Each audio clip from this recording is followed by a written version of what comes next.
وبه نستعين على أمور الدنيا والدين والصلاة والسلام على أشرف الأنبياء والمرسلين نبينا محمد وعلى آله وصحبه ومن اتبعهم بإحسان إلى يوم الدين أما بعد.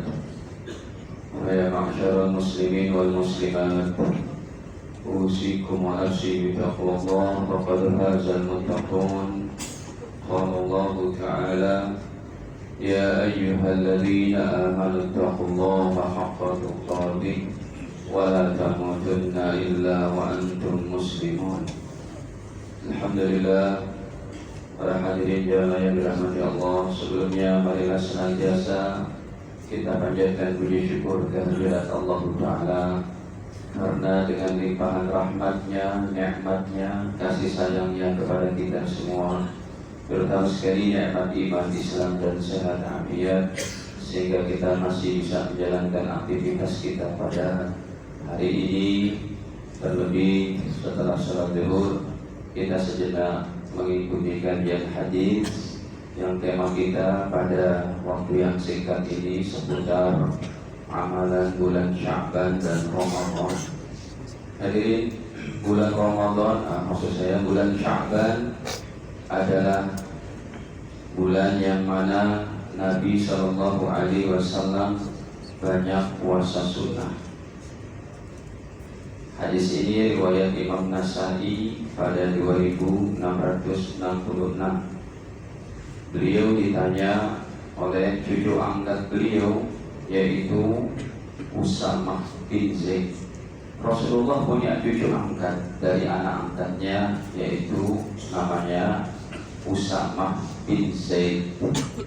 Usamah bin Zaid bertanya kepada Nabi, ya Rasulullah, wahai Rasul, kata beliau, lam araka tasum min syahrin min asyuhur ma tasumu min Sya'ban. Kenapa Tuhan banyak puasa sunnah dibandingkan bulan-bulan lain, melebihi puasa sunnah Tuhan di bulan Sya'ban? Jawabannya, kata Nabi, dzalika syahrun yaghfulun nasu anhu. Karena bulan Sya'ban ini satu bulan yang banyak dilupakan oleh umat Islam. Baina Rajab wa Ramadan, di antara dua puasa terkenal, puasa Rajab dan Ramadan. Rajab bulan ke-7, Sya'ban bulan ke-8, Ramadan bulan ke-9. Nah, yang bulan ke-8 ini yaghfulun nasu anhu, dilupakan tuh oleh umat Islam untuk puasa sunnah. Makanya saya berpuasa sunnah di bulan Sya'ban. Yang kedua, wa syahrun turfa'u fihi al-a'malu ila rabbil alamin.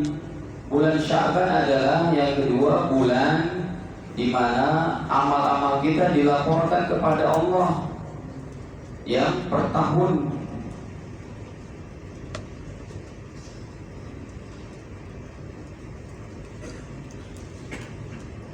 Jadi bulan Sya'ban ini istimewa memang. Ya, kita ulang. Kata Nabi, wa syahrun turfa'u fihi al-a'malu. Bulan Sya'ban adalah bulan yang amal-amal kita dilaporkan ila Rabbil alamin, kepada Allah Ta'ala, Tuhan semesta. Makanya kata Nabi, fa uhibbu, maka saya suka ayyurfa amali, ketika amal saya dilaporkan, wa ana shaimun, sedangkan saya dalam keadaan puasa. Yang ketiga, ini saya percepat saja, banyak materinya tapi waktu sedikit. Yang ketiga adalah di bulan Sya'ban ada malam nisfu Sya'ban.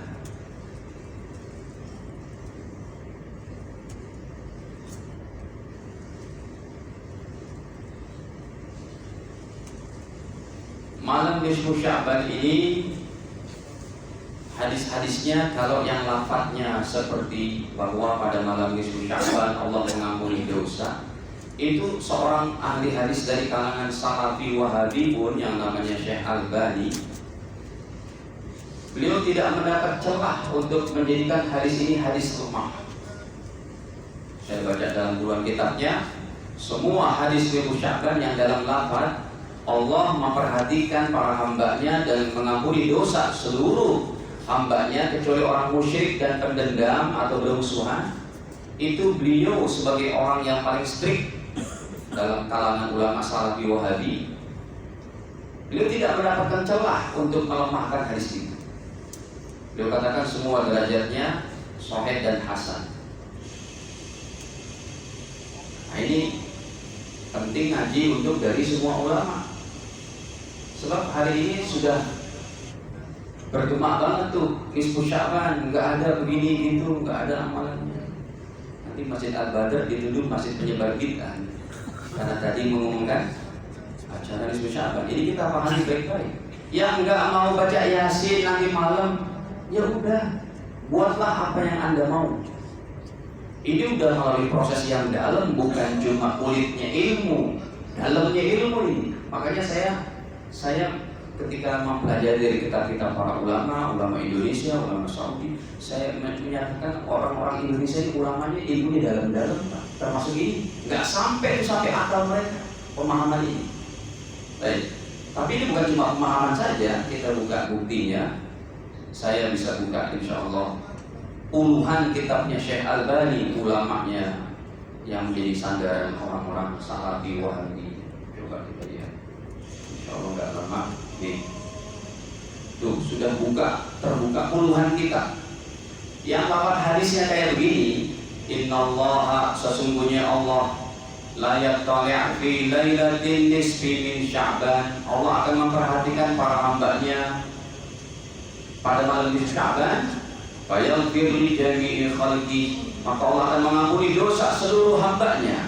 Illa li musyrik, kecuali orang musyrik, orang kafir, atau musyahin, ataupun orang itu pendendam, bermusuhan. Kita lihat, kita scroll down dalam kitab beliau ini, namanya kitab Sahih wa Dhaif Jami'us Shaghir karya Imam Sayyidi, yang beliau tulis footnote-nya. Beliau katakan Tahqiqul Albani, hasil riset Syekh Albani, hasan. Ada itu hasan. Kitab yang kedua, In fi lailatin nisfi min Sya'ban, pada malam nisfu Sya'ban, yaghfirullah li ahli al-ardi, Allah mengampuni dosa untuk penduduk bumi. Illa li musyrik, kecuali orang musyrik, atau musyahin, ataupun pendendam. Tahqiqul Albani. Apa kata Syekh Albani? Sahih. Saya pun menyebutnya pakai Syekh, enggak pakai enggak Syekh. Sekalipun tulisannya enggak ada Syekh, kita sebagai adab penuntut ilmu, kita yang sadar sendiri, jadi kan enggak ada kata Syekh, kita tambah Syekh Albani rahimahullah. Yang ketiga, Innallaha ta'ala, sesungguhnya Allah la yata'ali fi lailatin nisfi min Sya'ban, akan memperhatikan para hambanya pada malam nisfu Sya'ban. Fayaghfir li jami'i khalqi, sama kayak tadi deh. Kita lihat scroll down-nya. Qala Syekh Albani. Nah, ini pakai Syekh ini baru. Jadi kalau kita nyebut nama ulama yang cuma namanya aja itu kurang ada. Qala Syekh Albani hasan. Kita sudah 3 kita. Kita keempat. Langsung aja itu kepada Qala Syekh Albani sahih. Kitab kelima, ya. Kitab kelima beliau memberikan predikat 2, hasan sahih. Kitab keenam, beda lagi nih, ya. Kitab keenam hasan sahih juga. Kitab ketujuh, beliau katakan apa? Sahih li ghairihi. Hadis tentang nisfu Sya'ban derajatnya sahih li ghairihi. Apa ini artinya? Sahih li ghairihi artinya hadis ini menjadi hadis sahih karena bantuan eksternal. Li ghairihi itu dari eksternal bantuannya. Asalnya berarti derajatnya hasan.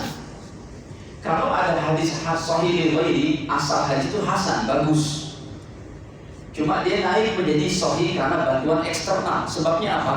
Banyak syawahid, banyak jalurnya. Kalau ada hadis hasan li ghairihi, bukan sahih li ghairihi, berarti hadis itu awalnya dhaif. Awal itu hadis dhaif, menjadi hasan li ghairihi, naik menjadi derajat hasan karena bantuan eksternal. Saking banyaknya riwayatnya itu dari beberapa jalur, ya, dari jalurnya Al-Laitsam Al-Ghandi, dari jalurnya daripada Syekh Kharijah, daripada jalurnya para tabi'in yang lain yang jumlahnya banyak sekali. Nah, jadi Hasan ini sahih ghairihi. Intinya beliau tidak mendapatkan yang nada hadisnya kayak begitu, bahwa Allah mengampuni dosa penduduk bumi kecuali orang musyrik, orang musyhid. Beliau tidak mendapatkan satu hadis pun yang derajatnya dhaif. Oke, sekarang lebih tinggi lagi kita bawakan. Ya, jadi nggak apa-apa deh, saya bawakan ini aja. Kalau waktunya agak habis, ya nanti untuk yang puasa, kiai-kiai yang lain. Karena ini penting untuk kita sampaikan secara tahqiq. Saya bawakan sekarang lebih senior jauh dari beliau. Siapa? Imam Syafi'i. Kenal Imam Syafi'i Pak? Gimana kenalannya? Oke, kasih tahu satu. Imam Syafi'i apa? Satu aja. Ayo Pak, satu saya sampaikan coba. Raffi Ahmad istri siapa? Pada tahu paling kan? Imam Syafi'i tolong. Ayo, sudah. Siapa beliau? Imam daripada salah satu empat mazhab. Yang kedua coba silakan. Apa yang ada kali tentang Imam Syafi'i? Saya mau kasih tahu lebih dari itu di hari ini. Yang jarang didengar. Dengan bukti ilmunya, dengan bukti kitabnya. Penghafal hadis. Penghafal hadis. Penghafal hadis pasti, yang pasti Pak. Penghafal 200.000 hadis. Yang ketiga, betul.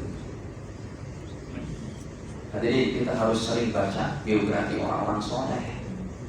Ya. Sejarah Indonesia yang kita hafal, ini orang-orang soleh. Apa? Murid Imam Malik, betul. Umur 12 tahun beliau datang ke Imam Malik.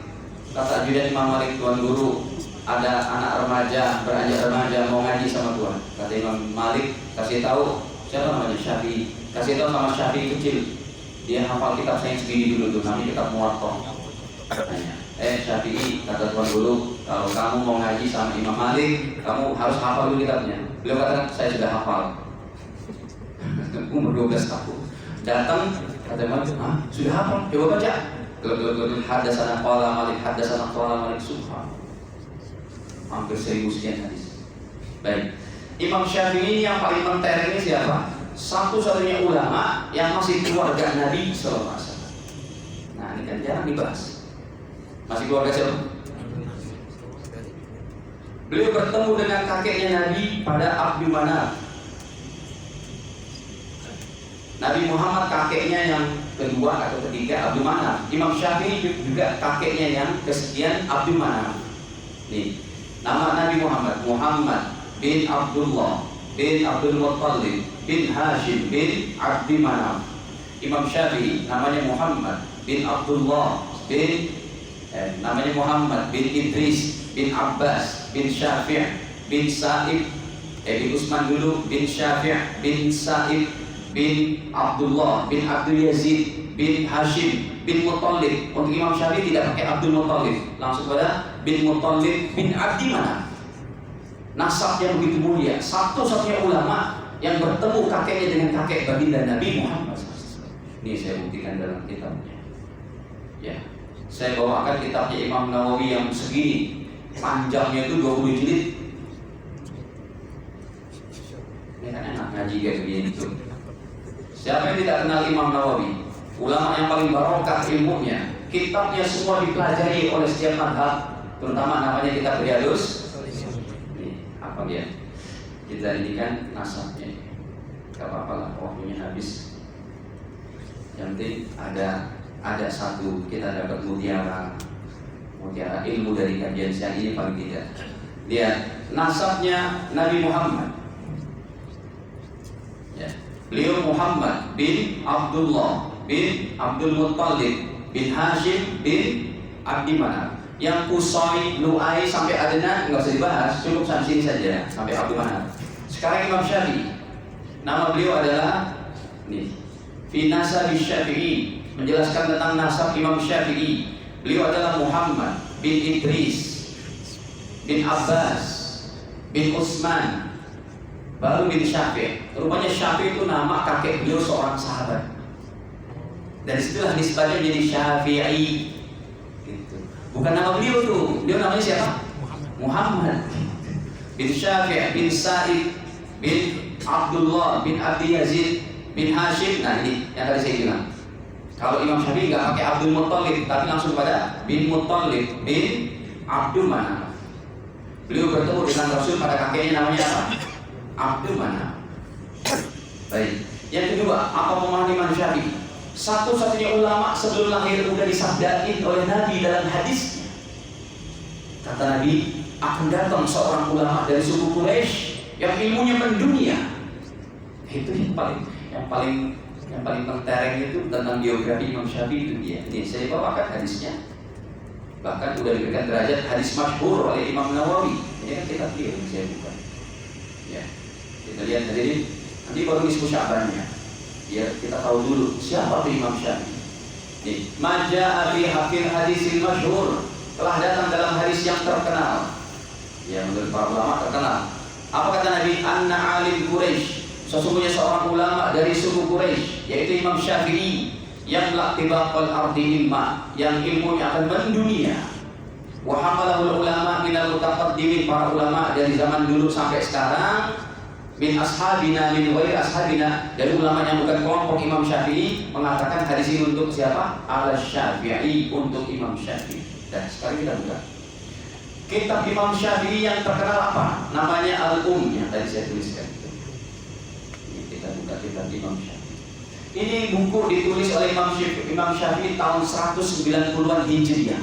Sekarang 1444 Hijriah. Udah 1200 tahun dijaga oleh Allah Ta'ala. Sampai dibuat kitab digitalnya ini, Pak. Kitab aslinya ada di rumah ini.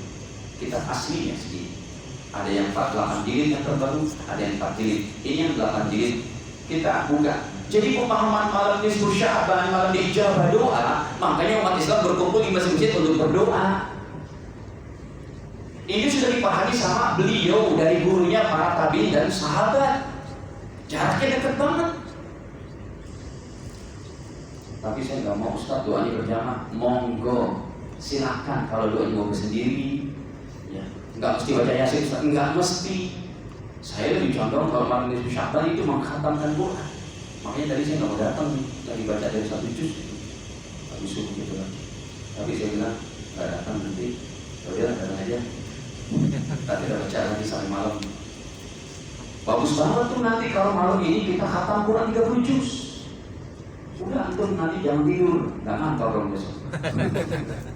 Ya udah semampunya aja. Nah hadirin, coba kita lihat nih, apa kata Imam Syafi'i dari guru-guru beliau, bahwa wabalaghana, telah sampai kepada saya. Itu sudah ada.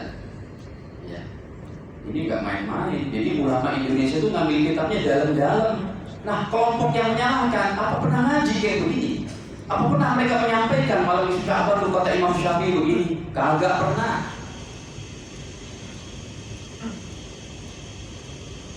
Hadirin, tidak etis lah saling menyalahkan. Bukan saling menyalahkan, kelompok ini menyalahkan, tidak etis. Anda boleh ikut kelompok itu, tapi nggak usah menyalahkan.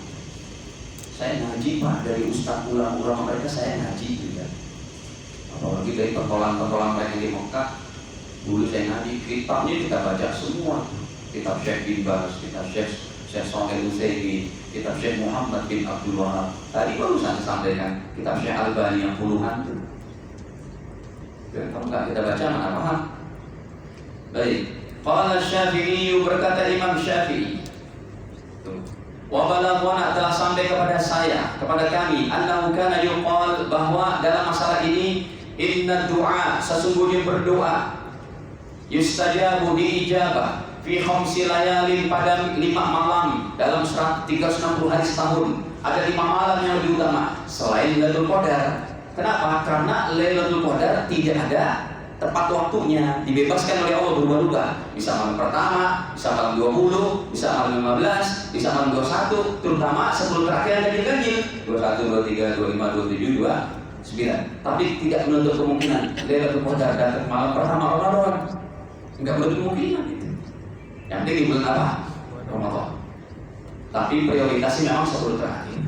Doa diijabah selain Lailatul Qadar pada 5 malam. Yang pertama, fi lailatul jum'ati, pada malam Jumat.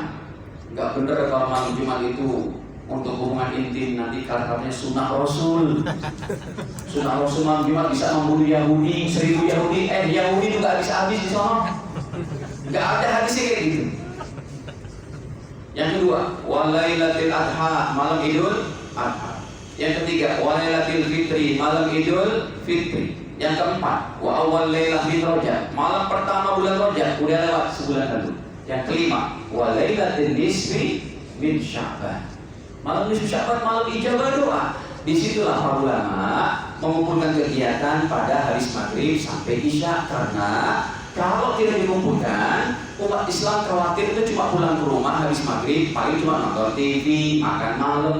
Waktu yang privacy itu akhirnya nggak digunakan untuk berdoa. Nah, paling tidak dijadikan begitu oleh ulama supaya ayo kita bareng-bareng berdoa. Dalil berdoa bareng-bareng sahih hadisnya. Untuk berdoa pakai baca Yasin atau yang lainnya sahih hadisnya.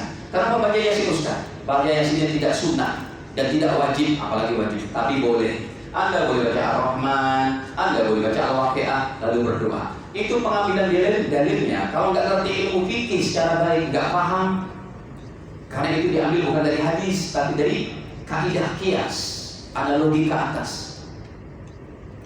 Ya, ini contohnya. Sudah habis waktunya.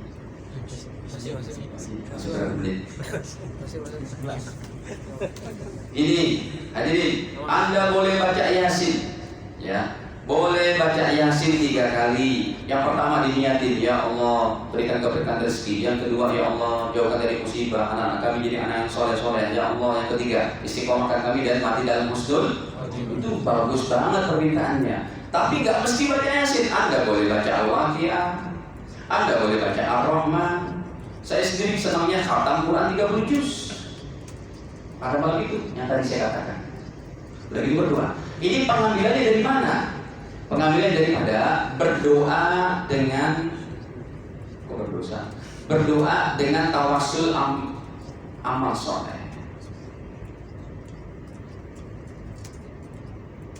Ini hadisnya Sahih Muslim nih, tawassul dengan amal soleh. Artinya kita udah buat amal soleh, boleh kita bilang kepada Allah, ya Allah saya udah baca Yasin begini, ya Allah ijabah doa saya. Ya Allah saya udah baca Al-Baqarah pada malam ini, ya Allah kalau ini ada ikhlasnya di sini, kau ijabah doa saya. Boleh. Sahih Muslim hadisnya nomor 7125.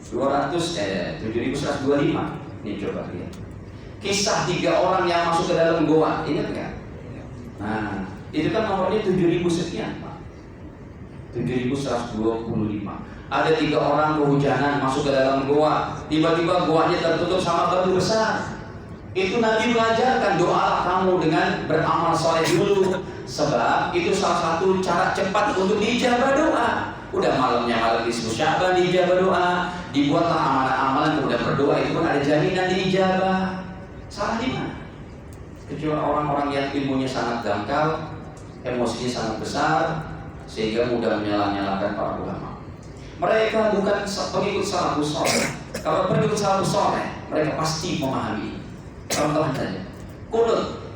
Mereka katakan kunut itu bid'ah, berarti bukan salafus saleh. Kalau mereka ngaji dan pengikut salafus saleh, mesti mereka paham. 2 ulama salafus saleh berkunut, Syafi'i, Imam Syafi'i sama Imam Maliki. 2 ulama salafus saleh tidak kunut, Imam Hambali dan Imam. Itu bukan salafus saleh pengikutnya, tapi klaim saja. Contoh kemarin, wasoroja, oh nggak ada tuh dalilnya, ini bid'ah, nggak ada. Nah, katanya Anda pengikut salafus saleh. Buka dong kitab Al-Madhab. Sekarang bisa sih buka kitabnya. Ulama Al-Madhab mengatakan puasa roja sunnah. Klaim, cuma klaim.